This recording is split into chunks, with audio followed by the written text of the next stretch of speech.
हर सपना बड़ा होता है, लेकिन जब सपना एक बेटी का हो तो उसे दुनिया अक्सर रोकने की कोशिश करती है। ऐसे ही एक कहानी है एक छोटी लड़की की। एक गांव में एक सीमा नाम की लड़की रहती थी। उसके पिता एक गरीब किसान थे। वो एक गरीब परिवार से थी। एक दिन सीमा बाहर खेल रही थी कि तभी उसने आसमान में एक जहाज उड़ता हुआ देखा। सीमा अपने पापा से कहने लगी, पापा मैं भी एक दिन ऐसा जहाज उड़ाऊंगी।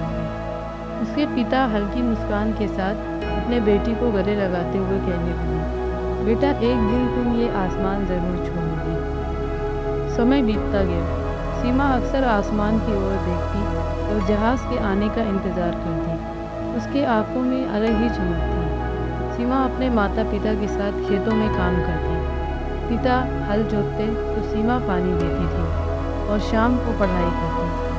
गांव के एक छोटे से स्कूल में सीमा पढ़ाई करने जाती थी। वो मेहनत और लगन से पढ़ाई करती। उसे पता था कि उसका सपना इतना आसान नहीं है, क्योंकि वो गरीब परिवार से थी। उसके माता पिता हर रोज़ खेत में मेहनत करते, तब जाकर कहीं खाने पीने का पैसा जुटा पाते थे। फिर भी सीमा के मन में एक उम्मीद थी।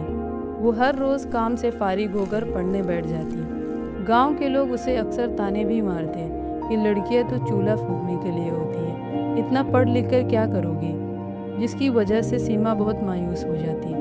लेकिन फिर भी उसने पढ़ना नहीं छोड़ा। दिन खेतों में और रात पढ़ाई में थकी आंखों के बावजूद पढ़ती रहती। एक बार सीमा के स्कूल में इम्तिहान हुआ।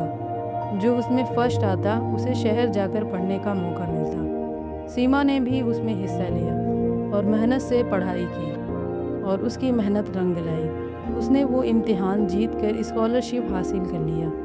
ये सीमा का सपनों का पहला कदम था। वो शहर जाने के लिए तैयार थी। सीमा पहली बार अपने माँ बाप से दूर जा रही थी, लेकिन उसने खुद से वादा किया कि वो ज़रूर एक कामयाब इंसान बनकर अपने गांव वापस लौटेगी और ये साबित करेगी कि लड़कियां सिर्फ चूल्हा जलाने के लिए नहीं होती, बल्कि सपनों को रोशन करने के लिए भी होती हैं। सीमा शहर जाकर खूब मेहनत से पढ़ाई करती रही और अपने मेहनत और काबिलियत के दम पर एक बेहतरीन पायलट बनी।